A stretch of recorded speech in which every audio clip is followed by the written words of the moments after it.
Your Steve Jones Show podcast is loading now. The Steve Jones Show podcast is sponsored by Sunbury Motors, North 4th Street in Sunbury, and Sunbury Motors Kia, routes 11 and 15 in Hummel's Wharf. Neal Coolong, sir, welcome. Great to have you with us. It's great to be here as always. Thanks for having me. Well, they win the game, but they lose JuJu for the rest of the year. So, obviously that's a big blow for that wide receiver group, and in terms of the dependability of the wide receiver group. Yeah, it's a leader with experience, perhaps more than anything else. Yeah. And it's not that they don't have some experience with that group. Obviously, they're a little bit older than they were last year. But JuJu is the guy that reached high-level statistical achievement. He's the guy who's gotten probably the most targets out of any of them throughout their career at this point, and he's the guy with the most amount of versatility. I mean, let's keep in mind how unusual it is that not only did he get injured on a handoff, but it was his second carry of that game. Whether that speaks to the Steelers' depth at running back is another conversation, but the fact that he was used in so many different ways in that offense, I think speaks to a level of leadership that they don't have anymore. Now, it gets into a question of usage. How were they using him? Why were they using him the way that they were? And how much of an impact was he being allowed to have on a game? I don't know. It really kind of seems strange. I'm not sure what happened. But I would imagine JuJu is at least a little miffed at how the team used him up until the point that he was injured and, presumably out for the season. Whether that puts him in the market to go elsewhere or to look for an extension with the Steelers, I guess, remains to be seen. But I wouldn't think he'd really want to come back after the way that he was used this season. We'll find out how much value he was bringing to this offense in ways that we don't measure statistically. I think we'll see that probably pretty quickly on Sunday in terms of how they're using the receivers, what those players are doing. I don't know. It really is just up in the air because everything surrounding JuJu was such a question mark up until the point that he got hurt. But at the same time, you really got to like what they did with Chase Claypool, moving him inside instead of using him for a bunch of empty targets deep down the field, because Ben can't help himself but throw deep on third and short when they have man coverage on the outside.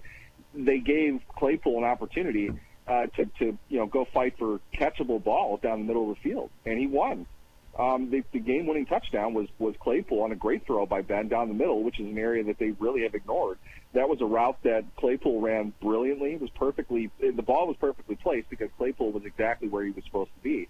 I have to kind of think that Claypool attacking that way out of the slot was something they were more comfortable with as opposed to JuJu doing that because he didn't get those targets. It's up in the air. We'll see, but I like to think there's some value to what they're going to be able to do with their offense now with Claypool inside, because I think that the drop-off between Claypool and James Washington outside isn't very steep, and I think you might even have an improvement with Claypool inside over JuJu. Right, yeah, you very well could along the way. What did you think of the Harris performance along the way? I thought he had flashes of a high-level NFL running back on Sunday, and I've been excited for this for the last couple games. You're waiting for him to do the things that you know that he's going to be capable of doing, but he's got to kind of learn and grow into. And the observation that I made in the game really was he cut one false step off of his cadence, his gait after getting the ball. When he cuts another one, he's going to be a really, really good NFL running back. And I think we saw glimpses of that in this game. He broke free a couple times. You saw the elusiveness along with the power. He had a couple of those runs. He was perfectly balanced. He was fast, and he's tough to bring down. Once he puts all of that together, which I think every rookie running back has those problems, unless you're a complete freak like an Adrian Peterson. Right. You are going to struggle to kind of find that balance, to find the timing, the speed, the rhythm, everything that goes into it. And yes, it certainly helps that I think their offensive line clearly responded to a challenge that they got put on them probably all week. I was really impressed with the effort that they put forward. But Harris made opportunities for himself. It wasn't just that he had this clear lane of running room. He made those plays happen. He bounced outside at the right time. He stiff-armed people. He made people miss. He used his shoulder. It was a very strong all-around game, and that's largely the reason that they won. And at the same time, it also cost them a pretty decent chance of losing the game because he went down with leg cramps, right. Largely on overuse. And this is a problem we've talked about all off season. You've got Harris. What else do you have, though? You've been without McFarland the whole time to this point. It's still going to be warm.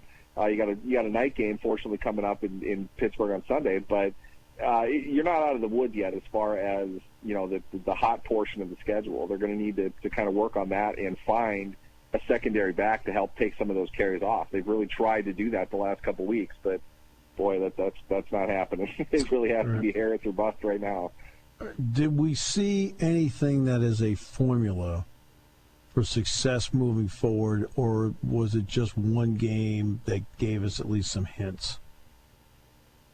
I think, and this kind of goes to the root of what Mike Tomlin means when he refers to the opponent as nameless gray faces. It doesn't matter who they were up against. If you watch the first half of that game, they executed as an offense. They looked like they were together. They were on the same page, with the exception of two penalties.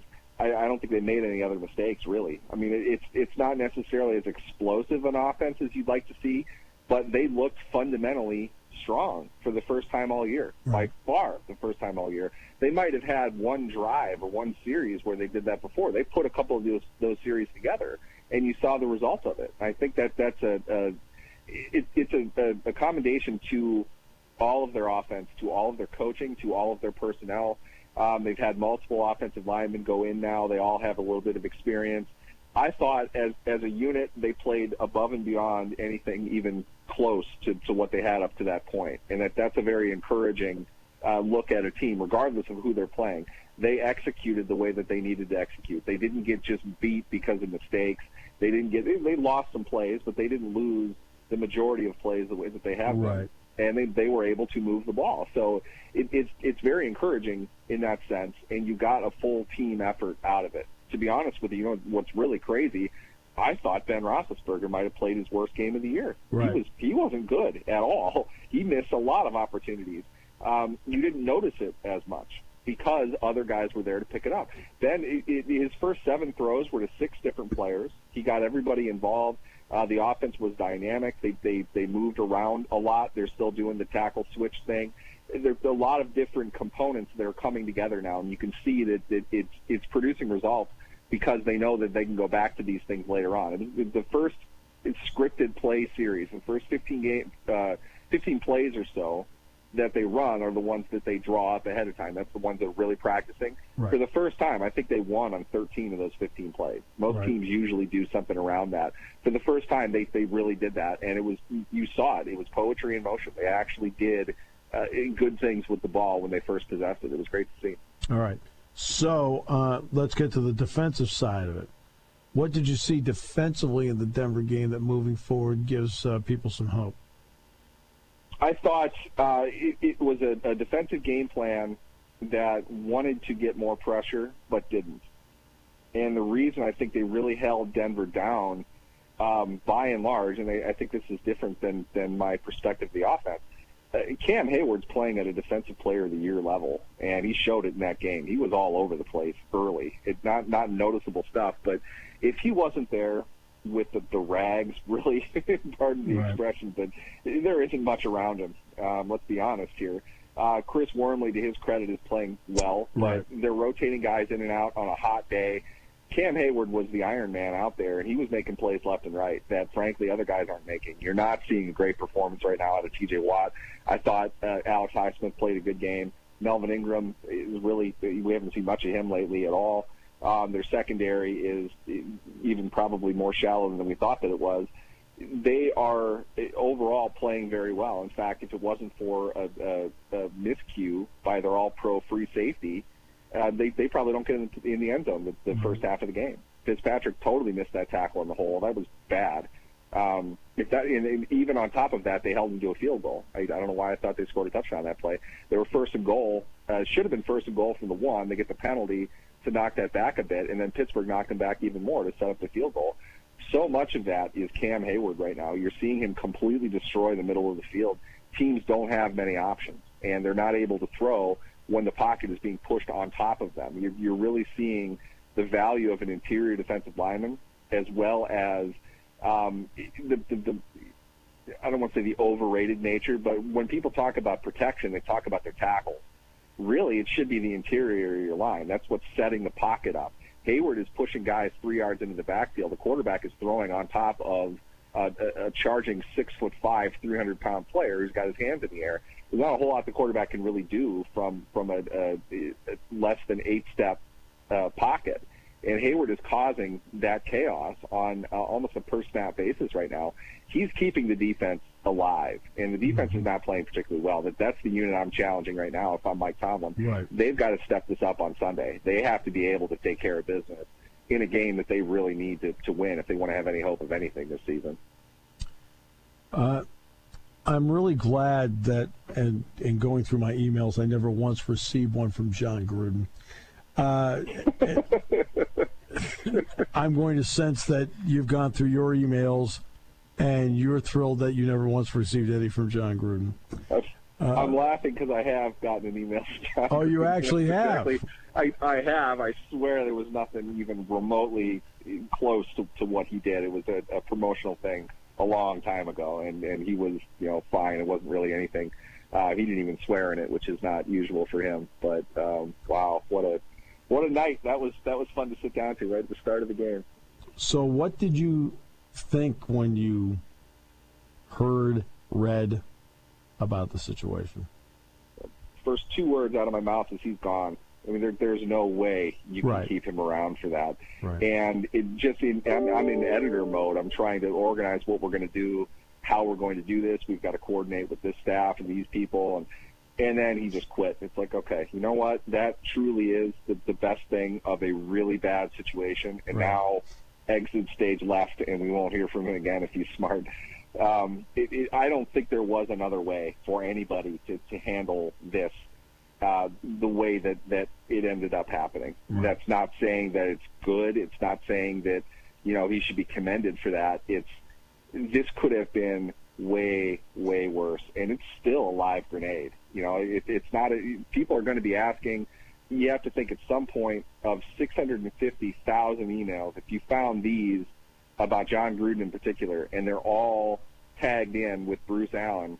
Not that we need any more evidence of Bruce Allen. I mean, my God, what hasn't that guy screwed up? I mean, it really isn't good to see a position a person in that prominence of a position be a part of this many controversial activities. And it's also really hard to think that Daniel Snyder was not a part of any of it, and that's going to be the next chapter of this. Right. It's really hard for me to believe that there isn't anything with Snyder on it, any comments that he might have made, but there's some really, really bad stuff in there, and this is not something the NFL is going to get past in quite a while, I'm sure. Yeah, it's really bad stuff. There's no getting around it. I mean, I read some of it on the air. You're always trying okay, just so everybody knows this is exactly what it says, because it's awful. It's just bad. The 17th game of the year actually comes into play this weekend. That's because the designated opponent was the Seattle Seahawks as the 17th game. So they've got him on Sunday Night Football. Oh, and they've got Geno Smith at quarterback, not Russell Wilson. Then a bye week. Could the tumblers be falling into place for the Steelers? They almost did. You had to believe. You had to believe when Indianapolis had the ball, third and however long it was, in very easy field goal range to go up by 2 scores with 5 minutes left. You were looking at the Steelers winning and the rest of the AFC North losing, and the rest of the AFC North the next week having very tough games, and the Steelers having a very winnable game in prime time at home. It came close to that, and we're not far from that yet, but I think Geno Smith, it's just funny, such a blast from the past. I mean, I almost forgot about that guy for a while. He played pretty well last week. We saw him do some things, and as Mike Tomlin said today in his press conference, Geno's a veteran. He knows what's going on. He's going to know their offense. He's been with them for a bit. They can have some success with him, but playing a guy on what's essentially a short week, even with some rep, or a little bit longer of a week, even with some reps from the previous game, he's not going to have full mastery of the entire playbook. There are only so many things that they're going to be able to do. And then you get into, again, kind of what Tomlin alluded to a couple weeks ago when he was talking about running out of plays. You only have so many good plays that you can run. You run into that problem with your backup quarterback a lot. And the biggest example I ever saw of that was the Steelers against the Ravens in a Thursday night game after Ben Roethlisberger got injured again in St. Louis on Sunday. They had to play the Ravens at home on Thursday, and they had 3 days to prep Mike Vick to play in that game. Right. They literally ran out of plays. That game went to overtime. They ran out of plays to a point where they drew up basically a swinging gate play to Antonio Brown that just didn't work at all in overtime on a key down. You get into that when you have a backup quarterback. So as far as the Steelers go, they have to know that Seattle's offense with Wilson, which was incredibly explosive, they were doing a great job offensively for what the defense wasn't capable of doing. They have a big advantage in this game. They should be able to handle Seattle offensively and defensively in this game. So knowing that, and you're going to know the results of the three other teams in your division, and then you have a bye, followed by what's really going to be probably the Cleveland Browns Midway Super Bowl against Pittsburgh in Week 8. That's a huge game now for both teams. If Pittsburgh's able to pull this off, if Cleveland loses another one, and I can't imagine there's a tougher loss than what they just took this weekend. The road doesn't get easier for them at all. So it could be a pivotal game as far as the AFC playoff picture as well as the division race goes.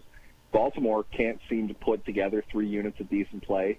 They have all the talent in the world. We saw last night, and against Detroit, how much it's taking for them to beat what we should think of as mediocre or bad teams. We don't know how good they are. Cincinnati had 19 opportunities to win that game against Green Bay, who I don't think is a great team either. They couldn't come up with it. They might not be there yet. So Pittsburgh has a chance to steal a couple of these games and make the division race one of the most interesting in the NFL. It's amazing we're saying that. Because they definitely wouldn't have thought that back in August. I know that. I don't think I would have thought that 2 weeks ago. All right. I mean, seriously. All right. My friend, thank you so much. Always a pleasure. Definitely. Thanks for having me, guys.